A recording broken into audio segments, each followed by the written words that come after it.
everyone, my name is Alexa and welcome back to my channel. Today we're going to be reviewing ACE International History Unit 3.3. The big question for this review is why and with what effects did Britain and France pursue a policy of appeasement? So let's get into it. To begin, before we talk about economic considerations, we're going to talk about a little bit of a backstory of the policy of appeasement. So, the League of Nations couldn't end aggression in Abyssinia and Manchuria, which I talked about in my last video, due to the policy of appeasement that Britain and France followed.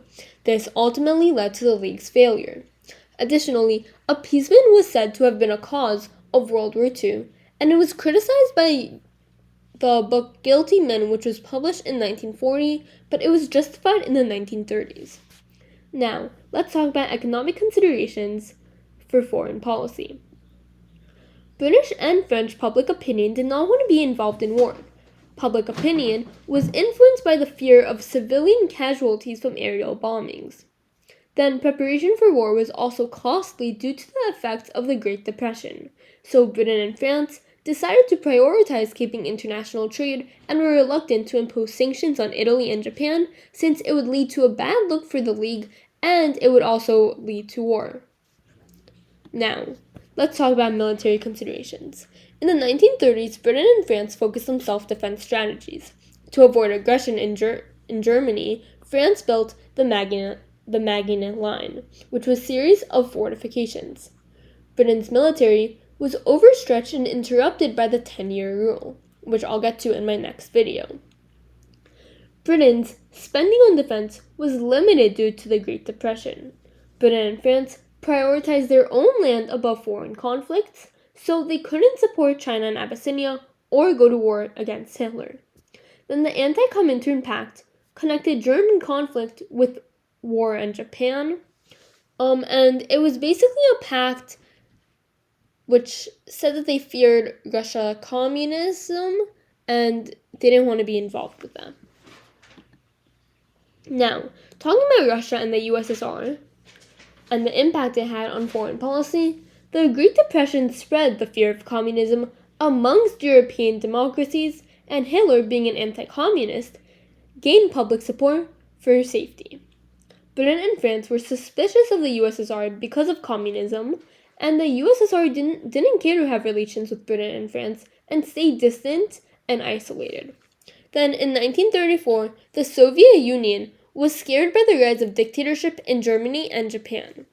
Hitler's plans and Japan's expansionist policies became a threat to Britain and France. Now, moving on to the actions taken to appease Hitler. Britain and France pursued policies of appeasement in their relations with Hitler. In fact, Germany destroyed the Treaty of Versailles and regained power in 1938. Hitler exposed the League's weaknesses and inaction and wanted to weaken the bond between Britain and France. So Hitler was convinced that British representatives at the World Disarmament Conference that France was a bad country. The Anglo-German Naval Agreement annoyed the French government, and France didn't know if it should act against Germany or not. Now let's talk about attitudes towards rearmament. The Stresa Front aimed to oppose Hitler rearmament and maintain Paris Peace Conference, which was weak. The Anglo-German Naval Agreement was a bilateral agreement, meaning that an agreement was made between two parties without the consultation with others. The agreement meant that Britain let Germany expand beyond the Treaty of Versailles terms, contradicting the Stresa Front and angering France, which weakened the relationship between France and Britain. Now, moving on to Rhineland. Germany had agreed to keep the Rhineland demilitarized in the Locarno Treaties of 1925. The Franco-Soviet Treaty used to justify German troops entering the Rhineland. Hitler received no opposition, especially from France, who was in a very bad economic state and could not afford to take action. So they were following the policy of appeasement. The French government spoke up to criticize German actions, and it tested Britain's resolve. Britain did not want to take military action also since they didn't see a big problem and believed that they could just negotiate with Hitler. So Britain could not afford to do so and stood very anti-war because war was costly at the time. Then British politicians didn't have much respect for French counterparts, and the Locarno Treaty agreements were destroyed, so France went to the League of Nations, but Britain did not support. This was seen as a weakening of the friendship between France and Britain even more. Now, there is a lot of attitudes towards Anschluss at the time. Czechoslovakia was highly threatened, and Germany was manipulative. Hitler knew nobody would take action in opposing him, which was targeted towards Mussolini. France's inaction was due to its political downfall. Then, Neville Chamberlain supported appeasement. However, Winston Chamberlain, which was a politician in the 1900s, openly opposed the policy of appeasement. British public support supported Chamberlain and did not see Anschluss as a threat since Austria was mostly in favor of it anyways. Then the Anti-Comintern Pact posed a risk of war, including for Italy and Japan. Britain and France issued worded condemnations, but they didn't end up taking action since they were following the policy of appeasement and didn't want to go to war. Now, let's look at Czechoslovakia and the Munich Conference. So the Munich Conference in 1938 expressed that appeasement would help the prevention of Hitler threatening peace.